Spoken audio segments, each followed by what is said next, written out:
ಆತ್ಮೀಯ ಬಂಧುಗಳೇ, ಶ್ರದ್ಧೆಯ ತಂದೆ ತಾಯಂದಿರೇ, ನಲ್ಮೆಯ ಸಾಹಿತ್ಯಾಭಿಮಾನಿಗಳೇ, ಮಂಕುತಿಮ್ಮನ ಕಗ್ಗದ ಈ ಪದ್ಯದಲ್ಲಿ ಡಿ ವಿ ಗುಂಡಪ್ಪನವರು ಜೀವ ಜಗತ್ತಿನ ಅದ್ಭುತ ಏಕತ್ವದ ತತ್ವವನ್ನು ವಿವರಿಸ್ತಾ ಹೋಗ್ತಾರೆ.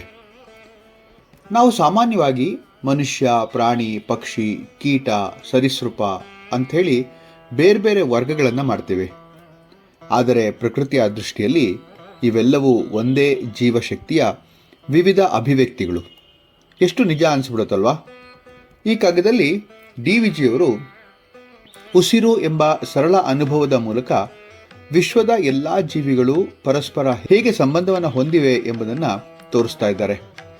ನಾವು ಉಸಿರಾಡುವ ಗಾಳಿಯಲ್ಲಿ ಹುಲಿಯ ಉಸಿರು ಇದೆ, ಹಸುವಿನ ಉಸಿರು ಇದೆ, ಹಕ್ಕಿಯ ಉಸಿರು ಇದೆ. ಅಂದರೆ ಜೀವನವೇ ಒಂದು ಮಹಾ ಸಮೂಹಗಾನ ಅಲ್ವಾ? ಉಚ್ಛ್ವಾಸ ಅಂತ ಬಂತು. ಅಂದರೆ ಈ ಹೊರಬಿಡುವಂತಹ ಗಾಳಿ, ಈ ಹೊರಬಿಡುವ ಗಾಳಿಯಲ್ಲಿ ಸಾಮ್ಯತೆಯನ್ನು ತೋರಿಸ್ತಾ ಇದ್ದಾರೆ ಇಲ್ಲಿ ಡಿ ವಿ ಜಿಯವರು. ಈ 131ನೆಯ ಕಗ್ಗ ಹೀಗಿದೆ.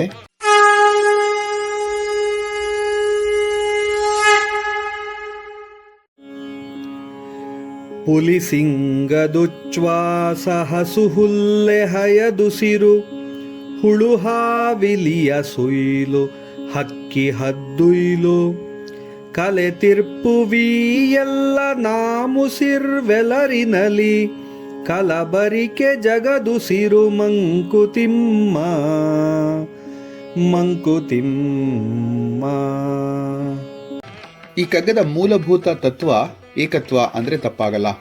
ಈಶಾ ವಾಸ್ಯಮಿದಂ ಸರ್ವಂ ಯತ್ಕಿಂಚಿತ್ ಜಗತ್ಯಾನ್ ಜಗತ್ ಅಂತ ಹೇಳುವಂತಹ ಒಂದು ಮಾತು. ಅಂದರೆ ಜಗತ್ತಿನಲ್ಲಿ ಚಲಿಸುವಂತಹ ಮತ್ತು ಸ್ಥಿರವಾಗಿರುವ ಎಲ್ಲದರಲ್ಲೂ ಕೂಡ ಈಶ್ವರನ ತತ್ವವಿದೆ, ಅಸ್ತಿತ್ವವಿದೆ ಅಂದರೆ ತಪ್ಪಾಗಲ್ಲ. ಹುಲಿ, ಹಸು, ಹಕ್ಕಿ, ಮನುಷ್ಯ ಇವೆಲ್ಲದರೊಳಗೆ ಅದೇ ಪರಮಾತ್ಮನ ಚೈತನ್ಯ ಇದೆ ಅಲ್ವಾ? ಈ ಪರಮಾತ್ಮನ ಚೈತನ್ಯವನ್ನು ಅದ್ಭುತವಾಗಿ ವಿವರಿಸ್ತಾ ಇದ್ದಾರೆ ಇಲ್ಲಿ ಡಿ ವಿ ಜಿಯವರು. ಈ ಒಂದು ಕಗ್ಗದ ಒಂದು ಸುಂದರವಾದಂತಹ ವಿವರಣೆಯನ್ನು ನೋಡೋಣ. ಈ ಕಗ್ಗದ ಮೊದಲನೆಯ ಒಂದು ಸಾಲು, ಹುಲಿ ಸಿಂಹದ ಉಚ್ಛ್ವಾಸ ಹಸು ಹುಲ್ಲೆಯ ಹಯದ ಉಸಿರು. ಇಲ್ಲಿ ಡಿ ವಿ ಜಿಯವರು ಒಂದು ಸುಂದರವಾದಂತಹ ಒಂದು ಕಲ್ಪನೆಗೆ ಎಟುಕುವಂತಹ ಒಂದು ಸುಂದರವಾದಂತಹ ಉದಾಹರಣೆಯನ್ನು ಕೊಡ್ತಾ ಹೋಗ್ತಾರೆ.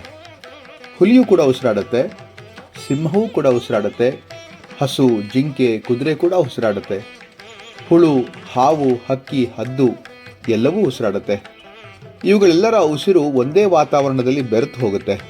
ಹೀಗಾಗಿ ನಾವು ಉಸಿರಾಡ್ತಾ ಇರುವಂತಹ ಗಾಳಿ ಕೇವಲ ನಮ್ಮದೇ ಅಲ್ಲ, ಅದು ಸಮಸ್ತ ಜೀವಿಗಳ ಸಂಯುಕ್ತ ಜೀವಧಾರೆ ಅಂತಂದರೆ ತಪ್ಪಾಗಲ್ಲ. ಆದ್ದರಿಂದ ಜಗತ್ತಿನ ಉಸಿರು ಎಂದರೆ ಒಬ್ಬನ ಉಸಿರಲ್ಲ, ಅದು ಎಲ್ಲ ಜೀವಿಗಳ ಉಸಿರಿನ ಮಹಾಸಂಗಮ ಅಂಥೇಳಿ ಭಗವದ್ಗೀತೆಯಲ್ಲಿ ಒಂದು ಸುಂದರವಾದಂಥ ಮಾತನ್ನು ಹೇಳ್ತಾರೆ. ಸರ್ವಭೂತಸ್ಥಮಾತ್ಮಾನಾಂ ಸರ್ವಭೂತಾನಿ ಚಾತ್ಮನಿ ಈಕ್ಷತೆ ಯೋಗಯುಕ್ತಾತ್ಮ ಸರ್ವತ್ರ ಸಮದರ್ಶನಃ. ಇದು ಈ ಒಂದು ಭಗವದ್ಗೀತೆಯ ಆತ್ಮ ಸಂಯಮ ಯೋಗದಲ್ಲಿ ಬರುವಂತಹ ಒಂದು ಶ್ಲೋಕ. ಇದಕ್ಕೆ ಸಂವಾದಿಯಾಗಿದೆ ಅಂತಂದರೆ ತಪ್ಪಾಗಲ್ಲ.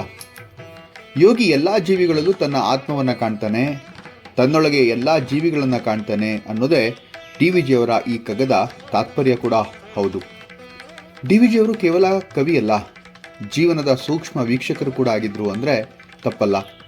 ಇಂದು ವಿಜ್ಞಾನ ಏನು ಹೇಳುತ್ತೆ ನೋಡಿ. ಮರಗಳು ಆಮ್ಲಜನಕವನ್ನು ನೀಡುತ್ತವೆ, ಮನುಷ್ಯರು ಮತ್ತು ಪ್ರಾಣಿಗಳು ಕಾರ್ಬನ್ ಡೈಆಕ್ಸೈಡನ್ನು ಹೊರಹಾಕುತ್ತವೆ. ಪ್ರಕೃತಿಯಲ್ಲಿ ಎಲ್ಲವೂ ಪರಸ್ಪರ ಅವಲಂಬಿತ ಅಲ್ವಾ? ಇದನ್ನೇ ಡಿ ವಿ ಜಿಯವರು ಬಹಳ ಹಿಂದೆಯೇ ಕಾವ್ಯದ ರೂಪದಲ್ಲಿ ಹೇಳಿದ್ದಾರೆ. ಜಗತ್ತಿನಲ್ಲಿ ಯಾರೂ ಸ್ವತಂತ್ರರಲ್ಲ, ಎಲ್ಲರೂ ಪರಸ್ಪರ ಸಂಬಂಧವನ್ನು ಹೊಂದಿದ್ದಾರೆ ಅಂಥೇಳಿ. ಒಂದು ದೊಡ್ಡ ನಗರದಲ್ಲಿ ಸಾವಿರಾರು ಜನ ವಾಸ ಮಾಡ್ತಾರೆ ಅಂತ ಅಂದ್ಕೊಳ್ಳೋಣ. ಒಬ್ಬ ರೈತ ಹಳ್ಳಿಯಲ್ಲಿ ಬೆಳೆದ ಅಕ್ಕಿಯನ್ನು ನಗರಕ್ಕೆ ಕಳಿಸ್ತಾನೆ, ಒಬ್ಬ ಚಾಲಕ ಅದನ್ನು ಸಾಗಿಸ್ತಾನೆ, ಒಬ್ಬ ವ್ಯಾಪಾರಿ ಅದನ್ನು ಮಾರ್ತಾನೆ, ಒಬ್ಬ ಗೃಹಿಣಿ ಅದನ್ನು ತಂದು ಬೇಯಿಸ್ತಾಳೆ. ನಾವು ತಿನ್ನುವ ಒಂದು ತುತ್ತಿನ ಅನ್ನದ ಹಿಂದೆ ನೂರಾರು ಜನರ ಶ್ರಮ ಇದೆ. ಹಾಗೆಯೇ ನಮ್ಮ ಒಂದು ಉಸಿರಿನ ಹಿಂದೆ ಅನೇಕ ಜೀವಿಗಳ ಕೊಡುಗೆ ಇದೆ ಅಂತ ನಮಗೆ ಕರೋನಾ ಸಮಯದಲ್ಲಿ ಇದು ಬಹಳ ಸ್ಪಷ್ಟವಾಗಿತ್ತು. ಒಂದು ವಿಚಾರ ಅಂತೂ ಅತೀ ಸ್ಪಷ್ಟವಾಗಿತ್ತು. ಒಬ್ಬ ಆರೋಗ್ಯ ಮತ್ತೊಬ್ಬನ ಆರೋಗ್ಯಕ್ಕೆ ಸಂಬಂಧಿಸಿದೆ ಅಂಥೇಳಿ. ಒಬ್ಬನ ನಿರ್ಲಕ್ಷ್ಯದಿಂದ ಸಾವಿರಾರು ಜನ ತೊಂದರೆಗೆ ಉಂಟಾಗಬಹುದು ಅನ್ನುವಂಥದ್ದು. ಇದರಿಂದ ಮಾನವ ಕುಲವು ಕೂಡ ಅರಿತಿದ್ದು ನಾನು ಮಾತ್ರವಲ್ಲ, ನಾವು ಅಂತಕ್ಕಂಥದ್ದು. ಅದೇ ಈ ಕಗ್ಗದ ಸಂದೇಶ ಅಂದರೆ ತಪ್ಪಾಗಲ್ಲ. ಒಂದು ಕಾಡಿನಲ್ಲಿ ಹುಲಿ ಇರುತ್ತೆ, ಜಿಂಕೆ ಇರುತ್ತೆ, ಪಕ್ಷಿಗಳಿರುತ್ತವೆ, ಕೀಟಗಳು ಕೂಡ ಇರುತ್ತವೆ. ಒಂದು ಜಾತಿ ನಾಶವಾದರೆ ಪರಿಸರದ ಸಮತೋಲನ ಹಾಳಾಗತ್ತೆ. ಅಂದರೆ ಚಿಕ್ಕ ಹುಳುವು ಜಗತ್ತಿಗೆ ಅತ್ಯಗತ್ಯ. ಡಿ.ವಿ.ಜಿಯವರು ಹುಳು ಮತ್ತು ಹದ್ದು ಎರಡನ್ನೂ ಒಂದೇ ಸಾಲಿನಲ್ಲಿ ಉಲ್ಲೇಖಿಸಿರುವುದು ಇದಕ್ಕಾಗಿಯೇ ಅಂತ ಅನಿಸ್ಬಿಡುತ್ತೆ. ಈ ಕಗ್ಗ ಕೇವಲ ಉಸಿರಿನ ಬಗ್ಗೆ ಅಲ್ಲ, ಇದು ಅಹಂಕಾರಕ್ಕೆ ವಿರುದ್ಧವಾದಂಥ ಪಾಠ. ಮನುಷ್ಯ ತನ್ನನ್ನು ಶ್ರೇಷ್ಠ ಅಂಥೇಳಿ ಭಾವಿಸ್ತಾನೆ. ಆದರೆ ಡಿ.ವಿ.ಜಿಯವರು ಹೇಳೋದೇನಪ್ಪ ಅಂದರೆ, ನೀನು ಉಸಿರಾಡುವ ಗಾಳಿಯೂ ಕೂಡ ನಿನ್ನದೇ ಅಲ್ಲ, ಅದು ಸಮಸ್ತ ಜೀವಿಗಳ ಹಂಚಿಕೆಯ ಸಂಪತ್ತು ಅಂಥೇಳಿ. ಈ ಅರಿವು ನಮ್ಮೆಲ್ಲರಿಗೂ ಕೂಡ ಬಂದಾಗ ಅಲ್ಲಿ ವಿನಯ ಮೂಡುತ್ತೆ ಅಂತ ಹೇಳ್ತಾರೆ. ದಯೆ ಇಲ್ಲದ ಧರ್ಮವಾವುದಯ ಅಂತ ಬಸವಣ್ಣವರು ಹೇಳಿದ್ದು ಇದಕ್ಕೆ ಅಂತ ಅನಿಸುತ್ತೆ.